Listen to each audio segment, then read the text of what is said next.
manamboninahitra ambony tafika iray sy manamboninahitra avy amin'ny gendarmerie miisa roa no namony aina nandritry ny fanazarantena filatsahana anelonaina fakana brevet parachutiste iraisana teo amin'ny miaramila avy amin'ny tafika anabagabaka sy ny gendarmerie mpirenena tao arivony mamo commandant Zavda avy amin'ny andiany faha-efatra amby telopolo groupement des forces spéciales d'intervention sy lieutenant Ramiandriso Rikasi avy amin'ny andiany faha-raika amby efapolo escadron parachutiste ary lieutenant Zakandrababa ny Jeodar avy amin'ny andiany faha-raika amby efapolo centre de formation spécialisé eo anivon'ny gendarmerie no ny fitsokany rivotra mafy no antony voalaza fanatongany loza ankoatra ireo namony ainy miaramila dimy hafa kosa naratra mafy tamin'izao loza izao ary nanaraka fitsabony eny amin'ny hôpital miaramila Soavinandrina araka ny famitamba vaovao iray manamboninahitra telo no ndray namony ainy zany teny arivony mamo ny hazo ambara aloha hatreto dia mbola tsy dia misy aloha ny vaovao ofisialy navoaka ny tafika akoatrany hoe misy dimy maratra sy telo namony ainy fa tao anatin'ilay fanazarantena ilay izy ary raha tsaroantsika ny taona efatra amby folo sy roa arivo dia efa nisy manamboninahitra roa namony ainy ihany koa nandritra ny fanazarantena teo arivony mamo teo ka eo tsika aloha mametraka fanontaniana hatreto mandra-piandry ny vaovao mivoaka amin'ny tambajotra ofisialy ny tafika angambany fa hatreto aloha zany tsika dia miondrika manoloana an'ireo zay vady aman-janak'ireo namony ainy fa mametra-panontaniana nefa tsika hoe arivony mano ve misy olana sa teo amin'ilay fitarihana ny fanazarantenany ve nisy olana mety hoe tsy nanaraka ny météo ve sa manao ahoana fa zany aloha mbola fanontaniana apetrakantsika daholo zany rehetrarehetra zany fa mino fa tsy maintsy misy fanadihadiana lalina mahakasika tranga ohatr'izao satria tsy ataoko hoe tsy olona vao miana mamindry reny ao anatin'ny corps-ny parachute satria olona olona efa officier daholo reny zany hoe efa brevet 4e brevet no alainy zareo teo zany hoe tsy olona tsy mbola vao débutant zany reny ka zay no mahatonga antsika metraka fanontaniana maro be mahakasika an'izay zavatra zay ny eo ihany koa moa ilay hoe ny ayatsy havanana somary maromaro ihany nandritra n'izao fitondrana izao ka mahatonga an'izay hoe na misy ny fanazavana na misy ny tranga dia maro ilay ayatsy havanana lay fifampatokisana eo ampitondra sy ny entina manomboka manahirana sy miamanahirana eto amin'ny tany sy ny firenena mahatonga an'izay tranga maro samihafa izay eo ihany koa moa ilay fomba fandraisana andraikitra eto amin'ny firenena ny tamin'ny talata teo isika dia niresaka mahakasika ny tombana hoe heritaona zay reto gouvernement Tatariny Christian ireto heritaona teoriana manahoana ny azo lazaina manahoana ny zavatra misy raha ny fizarana ny fidirana ny tarobiny entin'ireo mpiaino tamin'ny talata teo dia tany amin'ny resaka fandriampahalemana no tena napokilainy rehetra zany ao amin'ny resaka fitandrona ny filaminana ao manana ministera telo be zao sika misahana an'izany fa ao aloha zany no isan'ny tena hoe nampokilainy vahoaka malagasy zay nandray anjara tato anatin'ny fandarana dia ahoana ny fandehany tamin'ny talata teo dia eo ihany koa ny mahakasika ny resaka lalam-pirenena sy ny lalana ny ao anatin'izay fa androany sika manana vahiny ihany koa apetrakintsika amin'izay fanontaniana zay hoe raha reo le gouvernement iray manontolo heritaona zany zay reo nyteo ny anankiray aloha zany no nesorina ny teo anivon'ny ministera ny fitaterana no nesorina zany tao anatin'izay fa ny ambony mbola ireo daholo ry zareo heritaona aty aoriana inona no azo ambara inona no azo lazaina manahoana raha hoe atao jerentsika zay hoe jeritodika ny amin'ny zavabita izay raha ny fomba fijerinao raha ny fomba fijeriko moa zany dia ny gouvernement heritaona tokoa zay reo ekipa reo no mitarihan'ny Andriamatoa premier ministre Tsay Christian tsy haiko ekipa fanompiriny oentin'ny Andriamatoa Tsay Christian moa izy ireo tsy zao fa tsy voaisako tsony raha zay nandritran'izay fitotoana ny tantanany amin'ny raha hoe isa taona zany dia fampitony raha isa taona dia fampitony ka zay tsy voaisa tsony hoe fampitony reto gouvernement reto dia ny aloha to mipetra-pantana fotsiny hoe androany hoe raha mihoatra tamin'ny heritaona inona ny tsara dia inona ny ratsy eto Madagasikara androany aloha raha ny araka ny tenitsika izay dia tsy fandriampahalemana mbola eo ny tsy fandriampahalemana na an-tanan-dehibe io na any ambanivohitra io ny endrika fotsiny tsy mitovy fa tena ao tsy fandriampahalemana reny zao tsika mbola mahita misy ny namana akaiky avy nijery parea mba nifaly voentaka maratra any amin'ny hôpitaly hatramin'izao fotoana izao zany ny zavatra misy zany hoe natanandehibe ao anaty fifaliana ary de efa misy ny manararoatra amin'ny tsy fandriam-pahalemana somary tantarao tsara aloha mety nisy pianao tsika tsy maharaka an'izay ary ohatry ny tahaky ny olona rehetra moa zany hoe vita ny parea de nivoaka niakatra anakeny analakely de andeha hiazo ody an'iny bypass iny de nisy ny velo tamin'ny boiron de nisy nanendaka teny amin'ny lalana mahazo an'ny bypass avaty akadindratombo iny de maratra moa namana nandao scanner sy ny rehetrarehetra amin'izao fotoana izao mirary fahasalamana be ho anazy ny tiako tenenina zany hoe tsy fandriam-pahalemana tena eo ary misy le izy ny faharoa ny resaka ekônomia any Madagasikara zay miankin-doha amin'ny lalam-pirenena tena potika ny lalam-pirenena amin'izao tsisy efa tsy ny lalam-pirenena voalohany sisa ny azo atao hoe lalam-pirenena angambany fa ny akoatr'izay tena tsy mendrika ny antsoina hoe route nationale angamba reny misy any angamba ny tokony fenitra rahany zany hoe route nationale zany fa raha ny zavatra hita alohany de tena ratsy ny lalana nefa ny io ny avokavoky ny fampandrosoana tsy io foana hiakatra foana ny vidim-piainana rehefa mbola ratsy ny lalam-pirenena tsy tongeto ny vokatra ary vidy vokatra lafo foana tsika zany zavatra tsotra be zany tamatavy jereo tena olana be io ary an'izay mahatonga na miteny hoe raha zaza zany tsy teanao hoe jery todika atao anatin'ny herintaona fa nandritran'izay 7 taona zay de ho zay hoe androany hoe tsy mbola ny tsara le izy satria raha ny indicateur tsotra taza maso ny tena ienana zany de ny devise miakatra be tsisy oatra zany efa mihoatra ny 5,000 zao ny devise tamin'ny herintaona mbola latsaky ny 5,000 ny devise lolohandramana hoe mialoha mena olo-kafa aloha fitantarana firenena aloha ary de hitatsika eo zay satria sarotra mora no miteny an'izany fa revenao ny mpanatanteraka tsy excuse mihitsy ny zavatra oatra zany zay zava-misy ny zavatra hoe azo atao hoe tsara angambany de hoe satria teo ny tena ny matimatesana de hoe vita ny fandraisana ny COI vita ny fandraisana ny SADC satria zay moa ny atsika hoe tena Tananarivo natao traitement spécial mihitsy ny tena moa zany fanampinkelo ny fiteneniteny nasaina teo sady mpanolo-tsain'ny tanàna Tananarivo de mahita sy maharaka tsara ny zavatra mitrangy eto amin'ity renivohim-paritany ity de nahita hoe tena natao traitement spécial Tananarivo reny ny resaka fako ny fandaminana ny tsena rehetrarehetra de satria nanenjika an'ireo événement anankiroa reo tsika fa zay ny teneniko hoe androany raha hiteny tsara tsika eny vita aloha le sommet ary zay kosa aloha azo teneny hoe tsy nitsangaminatra an-Tananarivo satria tsy nisy ngambany hoe incident ntrangana diplomatiquement na resaka organisation tsy nitsangamenatra Tananarivo tsy nitsangamenatra Madagasikara fa nefa zay aloha tsy tena mi-impacté loatra amin'ilay tontolo andron'ny malagasy sy lay fahantrana zany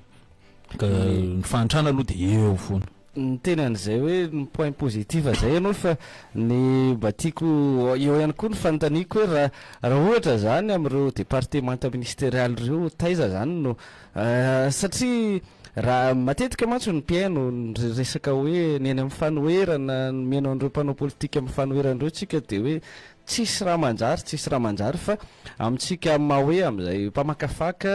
mpandinika ny resaka raharam-pirenena zay ihany koa mety misy teboka misy ny ministera mba manao ny asany araka ny tokony ho izy ihany ve eo fa takony ny sasany sa manao hoana sa manao fa kely sa manao hoana raha ny fomba fijerinao anatin'izay rehetra izay satria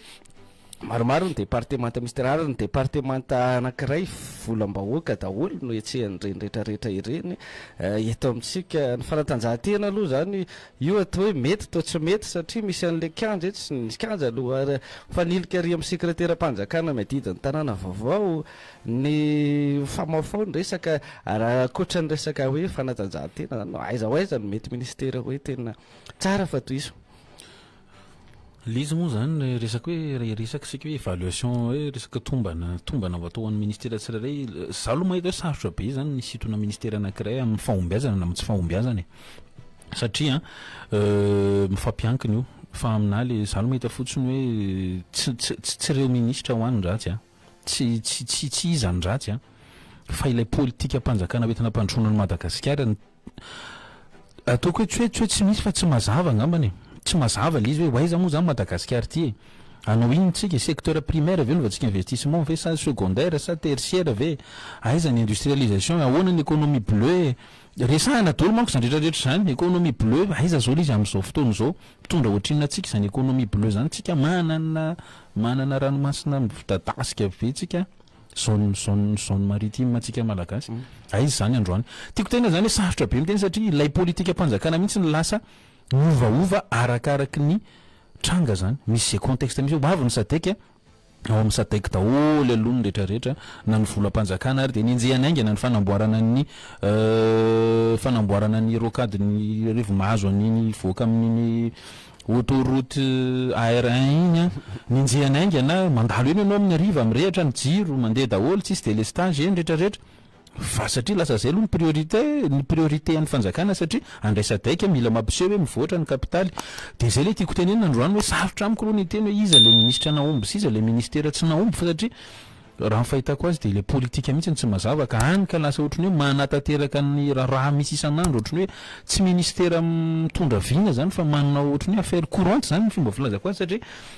miovaova be lay vina tsy teny akory hoe vina miovaova be zany le politika tsy mazava ka raha ho anahy de zay izy hoe io zay tena hoe gouvernement afanipiry moa zany hoe fa mitovy foana nefa le zavatra mitranga satria ilay politika tsy mazava any ka lasa broyeurna technicianna sy politicianna fotsiny reo ministère io satria tonga eo ianao de inona no ataonao ny politika ary tsy mazava ny miresaka sadaiko moa ianao teo somary naverimberinaao aminareo nivon'ny fiadinany tanàna Tananarivo nisan'ny resaka be ihany koa ny amin'ny hoe fa nga tsy ampy ny mpiasa mpamafalalana sy ny mpanadio tanàna tamin'ireny no départementa ministérial isa tokony mihitsy no nampidinina mamafalalana sy manadio ny arabe rehetrarehetra tao anatin'izay fa nga tsy ampy no entimanana sa tsy ampy ny olombelona eo anivon'ny commune urbaine na Tananarivo sa hafa mihitsy rehefa olona mety manana maîtrise bac licence no mamafa ny lalana tao anatin'izay raha ny zavatra misy aloha zany satria mo karaha mikasika an'Antananarivo renivohitra zany de manana balayeur tokony amin'ny 900 isa eo Antananarivo renivohitra zany hoe 100 isaky ny boriboritany zay ny zava-misy rehefa miresaka amin'ny raha matobe ny tanàna moa sy ndreo mpanatanteraka ekipa mpanatanteraka miaraka aminy izahay rehefa misy ny fivoriana na ara-potoana na tsy ara-potoana atao de manontany foana mihitsy zahay hoe fa ahoana ny fandeha inona ny priorité aiza ny mpiasa fa maninona raha ny balayeur zany hoe tokony ho betsaka zany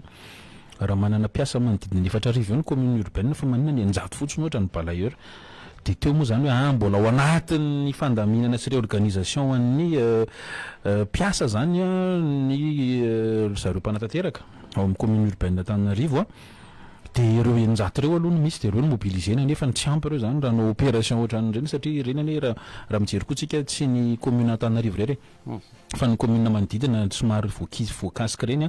de zay moa zany ny fitondram-panjakana moa no nifandamina tamin'ny commune urbaine zany tamin'ireny hoe andao mobilisena ny ministère tsirairay mba samy makax de zay le izy fa niany fa antena apetraka fotsiny de zay foana hoe ho anamo zany commune urbaine izay foana no ny apetrakay de tsotra fotsiny hoe mila amboarina fa tsy possible zany hoe fanadiovana zany tokony tena anisan'ny be olona ny fandaminana sy ny fanadiovana ny tanàna zany tokony anisan'ny be olona indrindra amin'ny commune urbaine Antananarivo fara 100 zany satria fokontany 270 eo Antananarivo renivohitra de eritrereto amin'izany hoe ahoana ny ampy an'izany raha misy fihetsaky ny fokotany fotsiny zany tena tsy ampy zany zay no mahatonga an'le izy hoe mila fanamboarana io ary zay moa de niady mafy an'izany mihitsy hoe réorganiser io jereo daholo zay olona tsy de misy atao any amin'ny arrondissement seraky ny bureau commune rehetrarehetra zany de alefaso manadio tanàna satria zavatra tsara mila diozina rehefa madio ny tanàna de tokony tohizana foana zany fa tsy hoe tsy opération coup de poing le izy na hoe zavatra mandalo fa am'le 4,000 reo zany raha 100 ny resaka hoe mamafalalana aiza zany no inona ny tena betsaka ao anatin'le ambony reo zany ao anatin'izay ny commune moa zany sady manazava antsika io zany hoe ny commune zany misy an'ireo société municipale reo koa ohatrany hoe misy an'ny SMA zany zay mentsehatra amin'ny resaka fanadiovana an-tanana amin'ny resaka fakana ny fako fandrofana ny fako zany de maro misy ny tsena ireo tsena rehetrarehetra reo misy mpiasa any amin'ny tsena rehetrarehetra any misy ireo